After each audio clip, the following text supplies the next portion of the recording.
toutes les grandes maisons, il y a des cuvées emblématiques. S'il y en a une chez Bouchard, c'est bien la vigne de l'Enfant Jésus.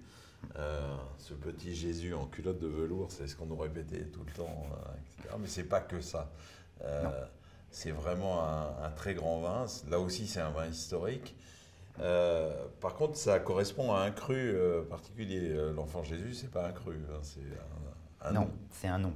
En fait, l'appellation, c'est Beaune-Grève. Beaune-Grève, c'est à peu près 32 hectares sur Beaune.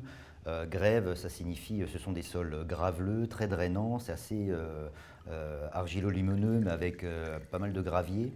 Et là, la vigne de l'Enfant Jésus, on est en plein cœur des grèves. Et on est juste à mi-pente, il y a 3 hectares Oui, 91. Beaune-Grève, c'est vraiment le cœur de ce terroir de Beaune. On est vraiment au milieu. On ne peut pas Ouais. faire plus beaunois que Beaune-Grève. Ah bah non, là on est vraiment juste au-dessus de la ville. La vigne de l'Enfant Jésus, eh bien, pour moi c'est une des plus belles situations, on est dans le cassé de pente. Certains qui diront c'est un peu le filet mignon des Beaune-Grève, parce que c'est l'endroit absolu.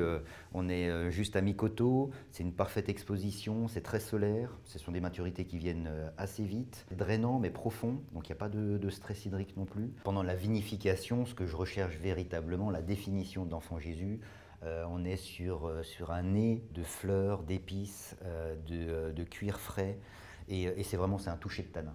Et ce toucher de tanin, il est unique aux grèves, et quand vous avez ça, et ben là c'est le moment de le soutirer, de le mettre en fût et de l'attendre. Ce qui est formidable, c'est qu'il décrit le vin, et moi, c'était exactement les impressions, le floral, les épices, cette notion de cuir frais. On a parlé beaucoup de délicatesse, de gourmandise, de finesse. Il y a tout ça, mais il y a en plus de la force, une structure qui est extrêmement impressionnante et qui est vraiment la nature du Beaune-Grève et de l'Enfant Jésus en particulier. Oui, exactement. Il y a toujours une structure tannique sur la jeunesse, mais c'est vraiment des tanins qui sont très, très soyeux, c'est dufteux. Par contre, c'est des vins qui sont bâtis pour une garde qui est assez exceptionnelle. Quand vous goûtez des 1891, 1929, les 49, 61, qui est peut-être la plus belle émotion que j'ai eue, ça c'est magique. Et quand je fais les Enfants Jésus, pendant les vinifications, j'ai toujours en tête ces millésimes et j'ai qu'une idée, c'est de me dire, mais est-ce qu'on est en train de faire des vins là? Et est-ce que dans 50 ans, les gens ils auront ce même plaisir, cette même émotion? Je peux vous rassurer, je pense que dans 50 ans, vous serez peut-être là pour le voir, mais en tout cas, il y aura cette émotion, parce que c'est vraiment un vin qui est construit pour durer. Mais c'est ça aussi le talent des grands pinots noirs, c'est qu'il y a un plaisir immédiat. Et je pense qu'il y avait un plaisir immédiat quand vous le goûtiez à la pipette Ah oui. dans le fût. Et ce plaisir immédiat, il va durer pendant 50 ans, peut-être un siècle.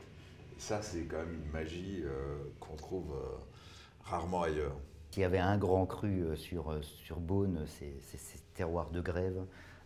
Il y a vraiment une dimension supérieure. Je trouve que là, on avait une belle démonstration des Beaunes, mais je trouve qu'il y a une marche supplémentaire sur les grèves. Ce qui est formidable, c'est encore une fois de pouvoir découvrir la vérité de chaque cru avec une authenticité, une personnalité, une sincérité qui est évidente et qui est vraiment manifeste quand on goûte ces quatre vins l'un après l'autre.